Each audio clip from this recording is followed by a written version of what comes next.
Το σπήλαιο βρίσκεται στη νότια Σαλαμίνα, πάνω από τον όρμο Περιστέρια σε υψόμετρο 115 μέτρων. Μέσω μικρής και στενής εισόδου εισέρχεται κανείς στο εσωτερικό του, όπου διανοίγονται θάλαμοι με χαμηλή οροφή, στενή διάδρομη, κόγχες και εσοχές. Οι πρώτες πληροφορίες για το σπήλαιο δίνονται από αρχαίους συγγραφείς, από τον Φιλόχωρο, τον Σάτυρο, από έναν ανώνυμο συντάκτη του βίου του Ευρυπίδη και από τον Ρωμαίο Άουλους Γκέλιους, που έζησαν κατά την ελληνιστική περίοδο 3ο και 2ο αιώνα π.Χ. και τη ρωμαϊκή εποχή 2ο αιώνα μετά Χριστόν.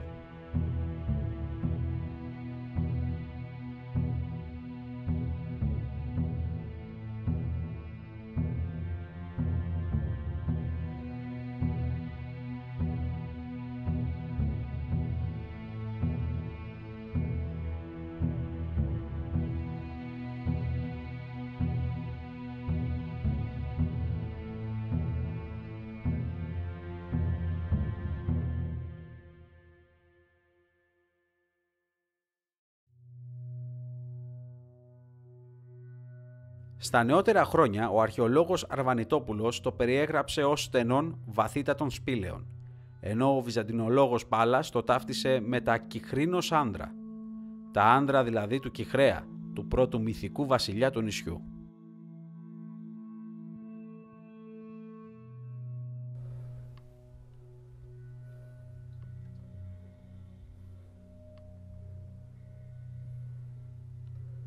Παντού στάζει, βλέπεις.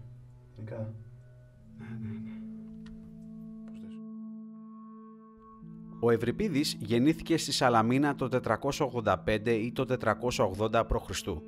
και πέθανε στη Μακεδονία το 406 π.Χ. Ο πατέρας του, ο Κτηματίας Μνήσαρχος, καταγόταν από τον Αττικό Δήμο της Φιλίας και από συνδυασμό πληροφοριών στις αρχαίες πηγές συνάγεται ότι κατήχε μια έκταση στη Σαλαμίνα. Είναι χαρακτηριστικές με τις κάποιες ίσως υπερβολές τους οι περιγραφές της φυσιογνωμίας και του χαρακτήρα του τραγικού ποιητή. Από τους αρχαίους βιογράφους του, Σκυθροπός, Σύνους, Αυστηρός, Μισογέλος και Μισογίνης και ακόμη Σκυθροπός Αμυδής και Φεύγων τα Συνουσίας. Η προτίμηση του Ευρυπίδη να αποσύρεται φεύγων των όχλων και να γράφει τα έργα του σε ένα σπήλαιο στη Σαλαμίνα στοχαζόμενο στα μεγάλα και τα υψηλά αναφέρεται στα κείμενα των βιογράφων του.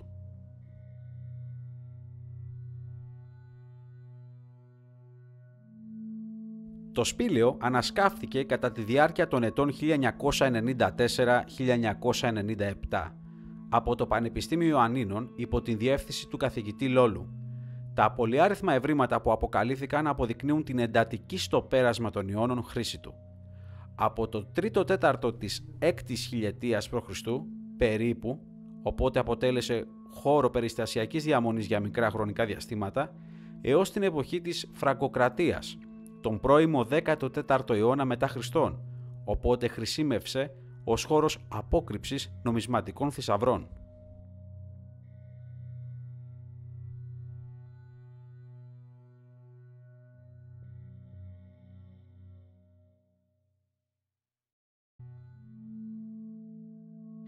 Αποκαλύφθηκε ιερό του Διονύσου, ιδρυμένο κοντά σε πηγή νερού σε απόσταση 10 μέτρα χαμηλότερα από την είσοδο του σπηλαίου.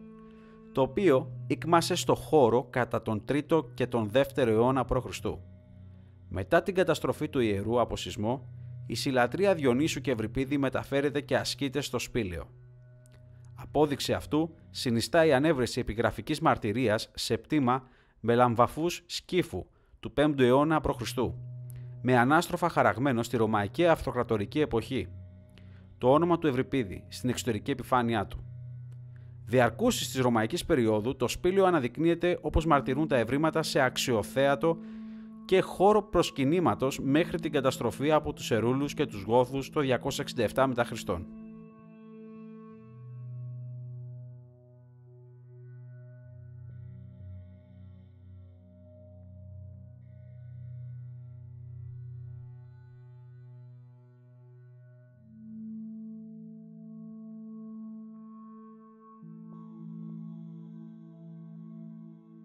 Βάσει του επιγραφικού ευρήματος του μελαμβαφού σκύφου και των αρχαίων φιλολογικών μαρτυριών, ο ανασκαφέας ταύτισε το εν λόγω σπήλαιο με το ησυχαστήριο του Ευρυπίδη στη Σαλαμίνα, όπου ο ποιητής αποσυρώταν και έγραφε τα δράματά του.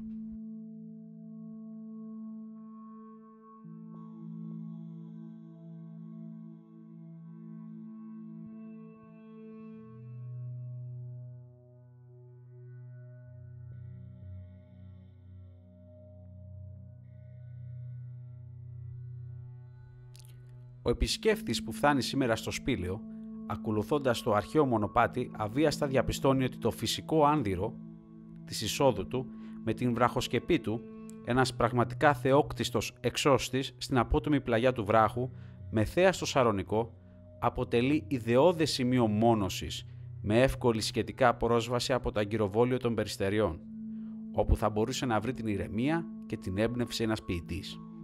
Στη συγκεκριμένη περίπτωση, ένας βαθιά στοχαστικός ποιητής και στριφνός Αθηναίος που πρέπει να γνώριζε καλά το μέρος αυτό από την εποχή των παιδικών του χρόνων στο πατρικό κτήμα στη Σαλαμίνα.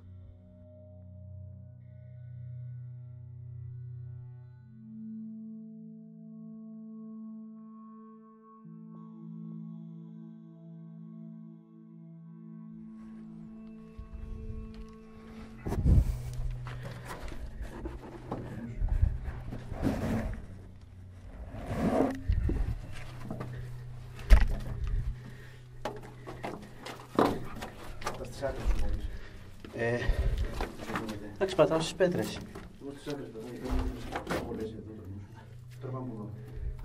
Όρμα.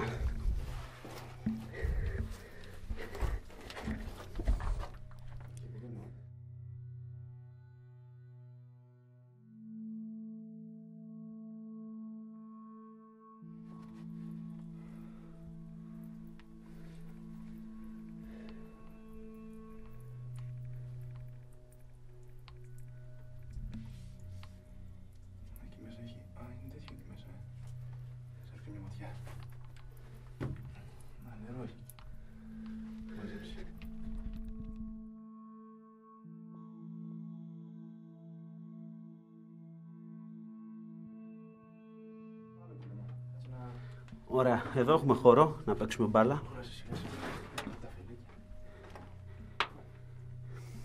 Θα σου δείξω από πίσω όσο γίνεται.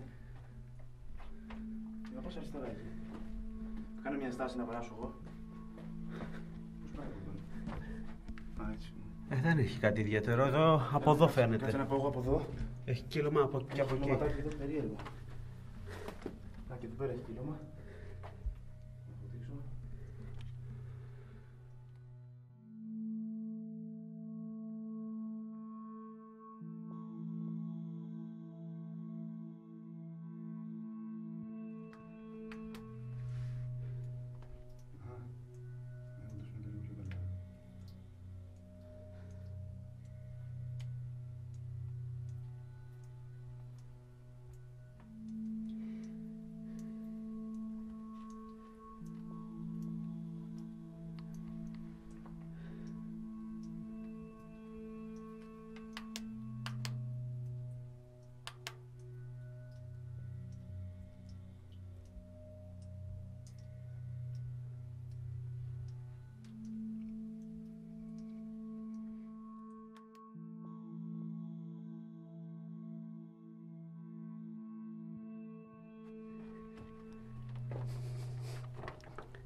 Βρισκόμαστε σε ένα από τα κυλώματα του σπηλαίου του Ευρυπίδη αυτή τη στιγμή. Έχει βρέξει και πάνω από τα τυχώματα, όπως είδατε και στο βίντεο, στάζει νερό. Έχει ζέστη, παρόλο που έξω έχει κρύο, εδώ μέσα έχει πολύ ζέστη. Λίγο αν μετακινηθείτε, ζοριστείτε, υδρώνετε. Συνεπώς, καλό είναι να έρχεται χειμώνα εδώ πέρα παρά καλοκαίρι. Θα είναι πιο άνετα. Είναι χαμηλοτάβανο σπήλαιο, σε πολύ λίγα σημεία, σε 2-3 σημεία έχει να μπορέσετε να σηκωθείτε λίγο ώστε να κινηθείτε πιο εύκολα. Έχει ενδιαφέρον από άποψη γεωλογική, να το πούμε έτσι, και δεν είμαστε σπηλαιολόγοι ούτε γεωλόγοι για να έχουμε να εκφέρουμε μια γνώμη, αλλά ενώ είναι πολύ δίπλα μας, είναι μέσα σχεδόν δίπλα σε αστικό κέντρο, είναι μια καλή ευκαιρία όσοι θέλετε να έρθετε να το δείτε, το μέρος πραγματικά αξίζει εμπειρία. Αυτό που είναι σχετικά με το σπήλαιο είναι το εξής, ότι έχει στενή είσοδο, αλλά μετά τα πρώτα 3 μέτρα βγαίνει σε μια διχάλα. Εμείς είμαστε τώρα που ουσιαστικά έχουμε μπει από την δεξιά διχάλα, η οποία βγάζει σε μια άλλη διχάλα που βγάζει σε 3 διαφορετικούς χώρους. Η αριστερή δεν μπορούσαμε να προχωρήσουμε πάρα πολύ, διότι έχει βρέξει και έχει μαζέψει νερό, συνεπώς δεν το πήγαμε μέχρι τέρμα. Πάντως και από εδώ, από την δεξιά πλευρά του σπηλαίου, όπως μπήκαμε, φαίνεται ότι λόγω της βροχής έχει μαζέψει νερό.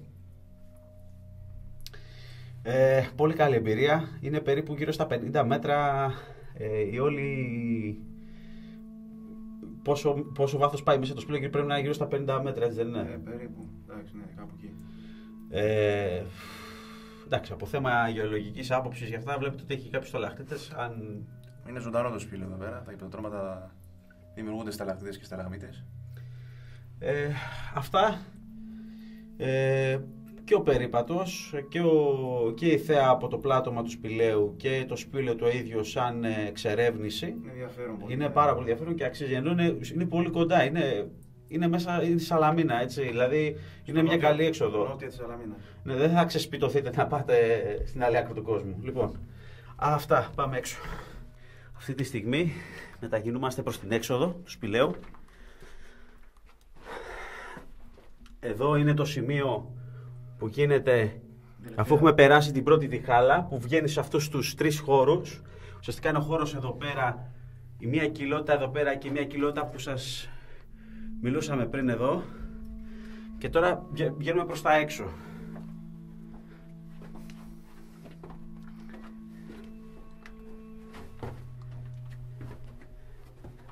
Εδώ σε αυτό το σημείο ακριβώς είμαστε πριν τη διχάλα που κάνει από την είσοδο του σπηλαίου. Και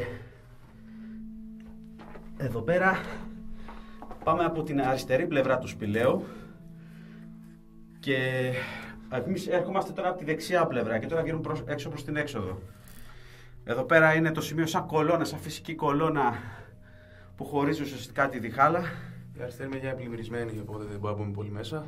Ακριβώς, θέλει καλότσες και αυτά και δεν ήρθαμε με τέτοιο εξοπλισμό και έτσι δεν μπορούμε να πάμε μέχρι τέρμα. Αν και είναι περάτο, δηλαδή φαίνεται με το μάτι. Με το φακό που χτυπήσαμε μέσα με φως δεν υπήρχε θέμα, φαινόταν δηλαδή. Πήγε γύρω στα 3 με 4 μέτρα μέσα. Δεν είχε... Μπορεί να έχει ένα κύλωμα μέσα, αλλά δεν μπορεί να μπει τώρα. Αλλά δεν μπορούμε να πούμε. Λοιπόν, πάμε.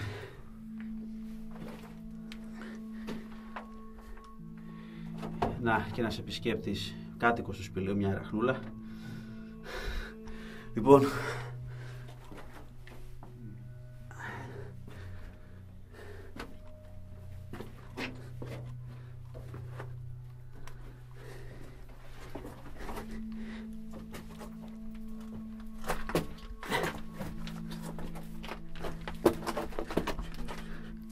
θέλει λίγο προσοχή.